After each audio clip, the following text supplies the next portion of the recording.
Stock market में हरगिज सरमायाकारी न करें। हाँ, मैं ही ये बात कह रही हूँ कि स्टॉक मार्केट में सरमायाकारी करने की बिल्कुल जरूरत नहीं है उस वक्त तक जिस वक्त तक आपके पास ये 3 मिसाइल मौजूद ना हो: टेक्निकल तज्जिया, फंडामेंटल तज्जिया और मार्केट इनसाइट। क्योंकि जब तक इन 3 हथियारों पर आपकी गिरफ्त मजबूत नहीं हो जाती, तब तक स्टॉक मार्केट सिर्फ एक खतरा है, मौका नहीं। लेकिन अच्छी खबर यह है कि ये तीनों हथियार आपको मिलेंगे सिर्फ और सिर्फ PSMU के YouTube चैनल पर। तो आज ही हमारा प्रीमियम व्हाट्सएप ग्रुप ज्वाइन करें और मुझे मैसेज करें कि मैं तैयार हूँ। पहले सीखें, फिर सरमायाकारी करें। गाइडेंस के बगैर हरगिज़ नहीं।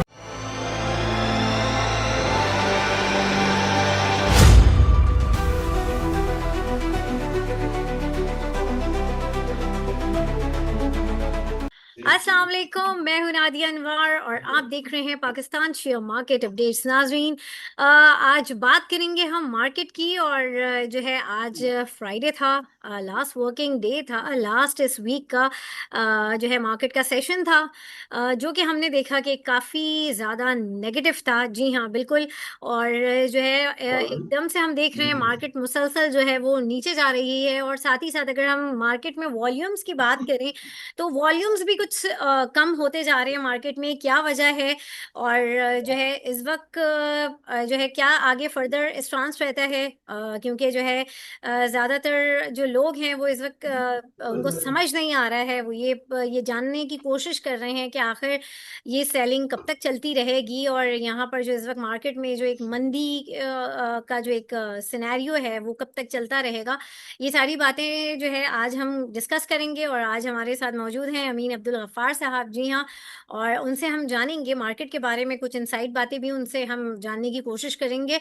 और उनको वेलकम करने से पहले मैं आप लोगों से ये ज़रूर रिक्वेस्ट करूंगी कि आप लोग जो हैं मेरे प्रोग्राम्स को ज़्यादा से ज़्यादा लाइक करें और साथ ही साथ जो है मेरे चैनल को भी सब्सक्राइब करें, साथ में बेल आइकन को भी हिट करें और इसके अलावा आपने इसको शेयर करना है सबके साथ ताकि लोगों को इन्वेस्टमेंट की और फाइनेंशियल मार्केट की अवेयरनेस हो। तो चलें जी, चलते हैं अपने गेस्ट की तरफ और उनसे जानते हैं। अस्सलाम वालेकुम सर। वालेकुम सलाम। जी, कैसे हैं आप? खैरियत से हैं? अल्लाह का शुक्र करे जी। थे। अमीन भाई, सबसे पहले तो मैं ये जानना चाहूंगी कि इस वक्त मार्केट में इतनी डिक्लाइनिंग हो रही है। लोग मुझसे पूछ रहे हैं कि क्या वजह है, मार्केट इतनी डिक्लाइन क्यों हो रही है। तो मैंने उनको कहा कि जब मार्केट बढ़ रही थी तो उसकी तो तब वजह किसी ने मुझसे जानने की कोशिश नहीं की कि मार्केट इतनी क्यों बढ़ रही है। तो जाहिर है मार्केट बढ़ती है तो फिर घटती भी है।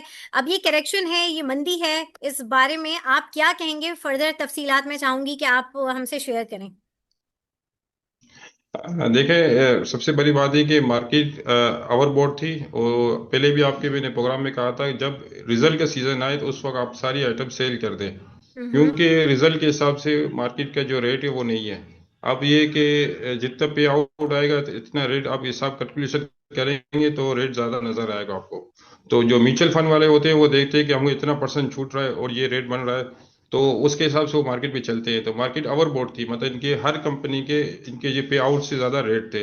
और दूसरी हम्म। बदकिस्मती ये है कि जब हमारे पे आउट आने वाले थे तो गवर्नमेंट ने सुपर सुपर टैक्स लगा दिया। टर्नओवर टैक्स होता है जो, वो उसका उसका निफाज कर दिया। उससे हर कंपनी की अर्निंग पे फर्क पड़ गया। जैसे कि अभी एंग्रो की अर्निंग आई, फौजी फर्टिलाइजर की आई, हबीब बैंक की आई। हबीब बैंक की इनका टर्नओवर बहुत बड़ा है, फौजी फर्टिलाइजर का बहुत बड़ा टर्नओवर है, तो इनको दो दो तीन तीन चार चार रुपये इनकी पर अर्निंग पे फर्क पड़ गया। तो इन लोगों ने पे आउट कम दिया। और ये ठीक कि है। रीजन आ गया दूसरा कि जो पॉलिटिकल जो पाकिस्तान के जो बलूचिस्तान के जो हालात चले, रिकॉर्डिंग वजह से जो डिस्टर्ब हो रही है, वो भी एक हम्म। रीजन आ गया। दूसरा है कि T+1 आ गया, वो हम्म। भी एक मंदी की वजह बन गया, क्योंकि T+2 के अंदर लोग काम करते थे। तो हम्म। वहां पे इनका मार्जिन फाइनेंस मार्जिन आपने देखा होता कि 1 अरब 20 करोड़ के करीब बदलाव हो चुका था।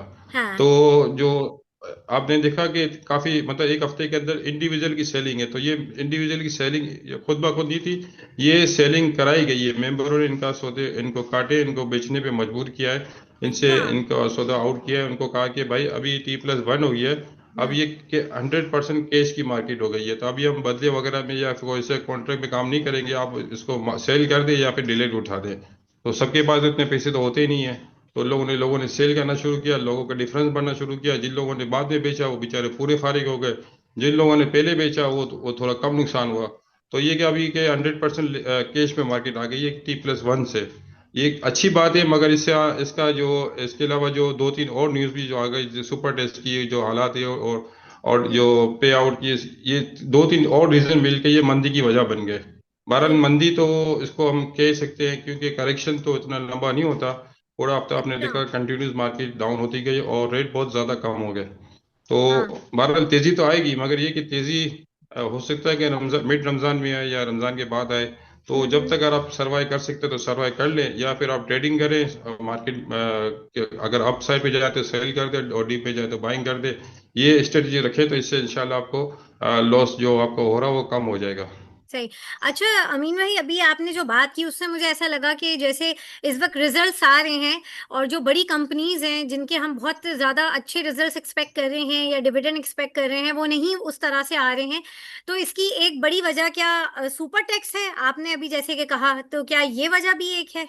हाँ ये हाँ सुपर टैक्स अभी बैंक ऑफ पंजाब का आ रहा है, उसका भी कि इनके टर्नओवर पे टैक्स लग जाएगा। जो अच्छा। गवर्नमेंट ने कहा है कि हम पार्ट्स पेमेंट पे लगाएंगे।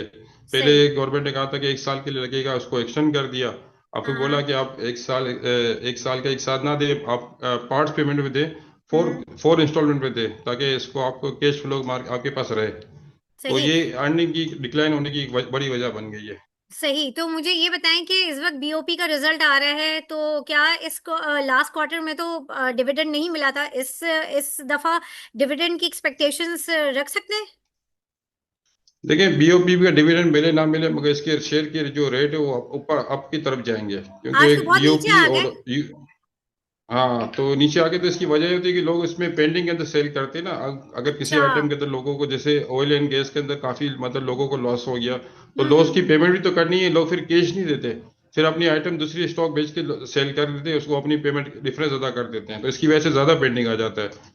तो जो मैं हमेशा कह रहा था कि ज्यादा क्लाइन हो जाएंगे मार्केट के अंदर, तो इस किस्म की जो पेंडिंग आएगी नहीं, क्योंकि मार्केट हमारी मेरिट पे चल रही थी। मगर ये कि जो बीच में जो न्यूज़ बेड आ गई सुपर टेस्ट की, और ये हम्म। जो हालात हो गए, इसकी वजह से हर आइटम के अंदर सेलिंग आ गई। इसकी वजह यही कि लोग क्लाइंट बहुत ज्यादा कम हो, ज्यादा कर कम से कम 20-25 लाख या 50 लाख स्टॉक के अंदर क्लाइंट हो, तो इस किस्म के डिक्लाइन नहीं है, क्योंकि जो शेयर है डिवाइड हो जाते हैं, मगर डिवाइड नहीं होते। बहुत कम लोगों के पास शेयर होते हैं, और वही फिर इसको लेवरेज पे लेते हैं, फिर जब पेंडिंग आती है तो उनको मजबूरन बेचना पड़ता है। तो इसकी सही। वजह से मार्केट के अंदर बड़ा करेक्शन आ जाता है। सही। चलें, उम्मीद करते हैं कि जो है ज़्यादा से ज़्यादा इन्वेस्टर्स आएं इस तरफ ताकि ये मसले ना हो। अच्छा, मुझे ये बताएं कि हमने देखा कि जैसे कि इस वक्त मार्केट बहुत डाउन है, सारे जितने भी मेन सेक्टर्स हैं वो नेगेटिव ही इस वक्त जो है वो शो कर रहे हैं, चाहे वो सीमेंट्स हो, ऑयल एंड गैस हो। ओजीडीसी और पीपीएल तो बहुत ज़्यादा नीचे गए हैं। क्या वजह है ये जो क्या कहते हैं, ये बैरिक गोल्ड की जो न्यूज आई थी उसके बाद ये उसका इम्पैक्ट पड़ा है इन पे? देखिए सारा ये मामला बलूचिस्तान में है, वहाँ के आप हालात देख रहे हैं किस तरह खराब हो गए। हम्म। तो अब ये मंसूबा थोड़ा डिले होने की चांसेस है, तो वहाँ के जब तक अच्छा। हालात सही नहीं होंगे तो फॉरेनर भी जाएगा और लोकल इन्वेस्टमेंट लोकल काम भी शुरू नहीं होगा, क्योंकि मेन तो ये कि जिस वक्त बलूचिस्तान का जो मसला है वो पॉलिटिकल जगह हल करें, वहाँ के लोगों को थोड़ी तरजीह दें, वहाँ के लोगों को थोड़ा इनको वक्त दें, ताकि वो वही संभाले सिस्टम सारा, तो ही मसले हम्म। का हल हो सकता है। मगर ये कि अभी वहाँ के लोग कह रहे हैं कि हमें ऐसा से कमतरी है, तो इसी वजह से थोड़ा वहाँ के दूसरे लोगों को काम नहीं कर देते, तो ये मसला मतलब हल नहीं होता। अब गवर्नमेंट को चाहिए कोई ऐसा मैकेनिज्म करे कि मिलजुल के काम करे, ताकि इससे कि मुल्क को भी तरक्की हो, जो हमारे जो कर्जे उधर उतर जाए, जो रिकॉर्डिंग जो अमेरिका के साथ हम जा रहे थे कोलिबेट हो रहा है, वो मसला हल हो जाए। सही। अच्छा, अब यहाँ पर मुझे ये बताएं, चलें हम इस बात को पहले कंप्लीट करते हैं फिर उसके ऊपर। अभी मार्केट डाउन है, जो मेन सेक्टर्स हैं वो भी डाउन है, जैसे कि अभी मैंने थोड़ी देर पहले भी कहा। लेकिन ऑटो सेक्टर जो है बहुत अच्छा परफॉर्म कर रहा है। थोड़ा सा इसके हवाले से मुझे बताएं। देखिए ऑटो सेक्टर में इनके नंबर बहुत अच्छे आए, दिसंबर की निस्बत जनवरी में बहुत अच्छी सेल हुई, डबल के करीब सेल हुई। हम्म। और ऑटो सेक्टर के अंदर इन्वेस्टमेंट भी बहुत हो रही है, खास करके जो हमारे बैंक वो भी लीजिंग का काम शुरू कर रहे हैं, और हम्म। जो नई नई गाड़ियां आ रही है उसकी वजह से कंपटीशन बढ़ गया है, उनकी सेल भी बहुत ज्यादा हो रही है। और लोगों को कम पैसे के अंदर बड़ी बड़ी गाड़ियों के मजे मिलते हैं, जैसे कोई 4 करोड़ की गाड़ी अगर कोई खरीदता है, वही हम्म। 1 करोड़ की गाड़ी के अंदर वही सब सिस्टम लगे हुए हैं। चाइना की जो गाड़ी आ रही सही है, BYD वगैरह जो आ रही है, सब ऐसी गाड़ियां हैं कि लग्जरी गाड़ियां हैं, इनकी आधी कीमत में आपको सही बड़ी गाड़ियों के मजे मिल रहे हैं। सही। अच्छा अमीन भाई, पीआईए के हवाले से इस वक्त जो है ये खबर आई है कि इस वक्त जो है पीआईए को जो है उसका आईपीओ आने वाला है। ये कुछ प्लानिंग चल रही है कि उसको लिस्ट करके जो है 10 से 15% शेयर्स जो है वो मार्केट से उठाए जाएं। तो ये क्या है, ये कब तक इस पे अमल दरामद होगा, और साथ में जो पीआईए का जो पहले जो स्टॉक लिस्टेड हैं ए और बी करके, उनके हवाले से क्या फिर उनका क्या होगा, थोड़ा सा इसके हवाले से बताएं। देखिए, पीआई की जो प्रॉपर्टी है, वो ये जो हमारे मौजूदा शेयर है उसके अंदर है ही नहीं। और पीआई के जो आईपीओ है वो 100% वाले का है। और हम्म। अभी गवर्नमेंट की बात चल रही है कि पीआई की एक होटल है, उसको पीआई पीएसओ के हवाले पीएसओ को भेज दें, क्योंकि पीएसओ की काफी अच्छी लायबिलिटी है, तो वो अदा अच्छा। हो जाएगी। जैसे कि जो हमारे मौजूदा शेयर है, जैसे अगर 100 रुपीज की लायबिलिटी है, तो 90 रुपीज का रिसीबल है। मगर ये हम्म कि रिसीबल कंफर्म नहीं है, लायबिलिटी आपको देनी ही देनी है। उधार हम्म आपने जो लिया वो आपको पे करना है। वो जो कवर करने के पैसे वो 50% के चांस है। तो हो सकता है कि पीआई अपने असासे बेच के वो प्रॉपर्टी जो टैक्स जो लायबिलिटी अदा करे। तो ये एक मैकेनिज्म बना है, क्योंकि अगर पीआई को फर्दर भी लोन चाहिए होगी नए तैयारे खरीदने के लिए, तो ये सारा मामला डिस्टर्ब है। तो मेरा तो खैर ये मशवरा है कि ये इन शेयरों से थोड़ा दूर रहा जाए, क्योंकि अभी पे आउट तो आने का है नहीं इसमें। और हम्म ये वक्ती तौर पर अगर 2 3 4 रुपये बढ़ भी जाए, तो इसमें डिक्लाइन के चांसेस बहुत ज्यादा है, इसके रेट हम्म कम होने के चांसेस ज्यादा है, क्योंकि इसमें अगर अगर जो बड़े ग्रुप निकल गए, तो फिर बार के इसको संभालने वाला कोई नहीं होगा। सही सही।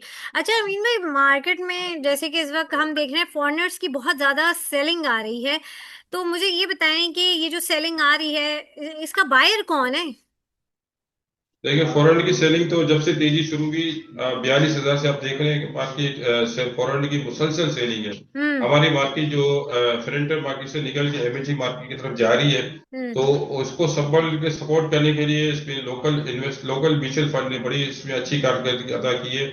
और दूसरी के जो मौजूदा हुकूमत है, इसने लोगों को डॉलर से निकाल के स्टॉक मार्केट की तरफ लेके आई है, क्योंकि लोगों को पिछली जो गवर्नमेंट थी वो ये कह रही थी कि डॉलर 400 रुपये हो जाएगा, तो गवर्नमेंट ने इनको जो इन्वेस्टर थे वहां से इनके पैसे डॉलर से निकाल के स्टॉक मार्केट में लगाए, ताकि स्टॉक मार्केट बढ़ी, तो फिर ये कि हमारे जो और लोग भी थे वो डॉलर को बेच के स्टॉक मार्केट की तरफ आते गए। तो इस तरह हमारी जो फॉरेनर की जो सेलिंग थी वो भी एग्जॉस्ट होती गई।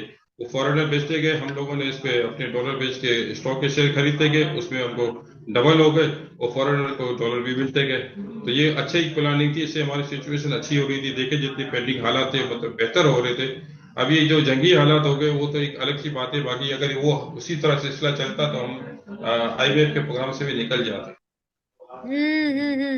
सही। अच्छा अभी ये यूएई के जो इस वक्त जो एक अमाउंट डिपॉजिट अमाउंट था 2 अरब डॉलर्स का, तो उसमें अभी जो है हमें थोड़ा सा कुशन मिला है 2 महीने का। इसके ऊपर क्या कमेंट करना चाहेंगे आप।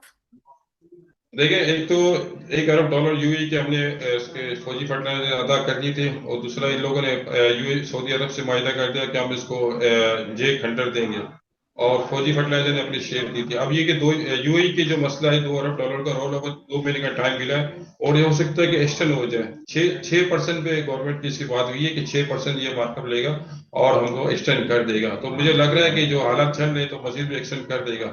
अगर ये कि जंगी हालात रुक गए, तो पाकिस्तान के अंदर इतनी कैपेसिटी मौजूद है कि वो पेमेंट अदा कर सकता है। सही सही। अच्छा ये एक्सपोर्ट के ऊपर मार्कअप में 3% की कमी की गई है। तो इसके ऊपर क्या कहेंगे, देखिए, ये बैंक एक्सपोर्ट के फाइनेंसिंग ऊपर के ऊपर। इनको एक्सपोर्ट को मौका दिया गया है कि एक्सपोर्ट ज्यादा से ज्यादा हो, ताकि हमारे मुल्क में रेवेन्यू आए।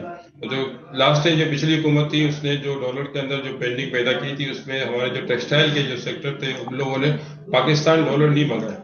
तकरीबन हमारे 4 अरब डॉलर टेक्सटाइल वालों ने पार ही रोक दिए थे। जो सही। डॉलर की आपने देख रहे हैं कि डॉलर 500 हो जाएगा, ये जो पिछली हुकूमत की जो बातें चल रही थी, इसकी वजह से हमारे मुल्क को बहुत नुकसान हो गया, बल्कि आम आदमी को बहुत नुकसान हो गया, हमारी हर चीज डबल हो गई। तो हम्म अब उनके डॉलर बाहर पड़े हुए हैं, तो इनको गवर्नमेंट फैसिलिटी दे रही है कि आप एक्सपोर्ट करके अपने डॉलर मंगा लो। और दूसरे के इंटरनेशनल जो हालात चल रहे हैं ग्लोबल के, जो इससे सेंक्शन लग रही है, लोग डर रहे हैं कि अगर अल्लाह ना करे पाकिस्तान पे लगे तो हमारे डॉलर नहीं फंस जाए। तो ये डॉलर भी मंगा भी रहे हैं, तो ये डॉलर उनको मौका दे रहे हैं कि डॉलर मुल्क के अंदर आ जाए, ताकि हम फॉरेन को जो जो दूसरे के जो रोल और वीक में हम कर रहे हैं, जिन जो जो हमारे कर्जे मांगते हैं उनको हम पे करके इनसे हम जान छुड़ा लें। बाकी एक अच्छा चांस दिया गवर्नमेंट ने, बिजली में रिलीफ भी दी है एक्सपोर्टर को, और मार्केट में भी रिलीफ दी है, ताकि एक्सपोर्ट बढ़ जाए तो हमारे जो करंट खसारा खत्म हो जाता है। हमारा इंपोर्ट ज्यादा है और एक्सपोर्ट कम है। इसको करंट खसारा कम करने के लिए गवर्नमेंट ने एक पॉलिसी बनाई है, ताकि ज्यादा से ज्यादा एक्सपोर्ट हो और इंपोर्ट पे जो है उसके बराबर पहुंच जाए। सही। अच्छा, ये भी जो है मैंने न्यूज़ सुनी थी कि हुकूमत जो है वो फर्टिलाइजर कंपनियों पे कुछ जो है कोई टैक्स की शक्ल में कुछ वो आयद कर रही है, जिसमें जो उनका जो इजाफी मुनाफा है वो जो है वो डायरेक्टली किसानों को पहुंचे। क्या है इसका थोड़ा सा आप ये डिटेल बताएं।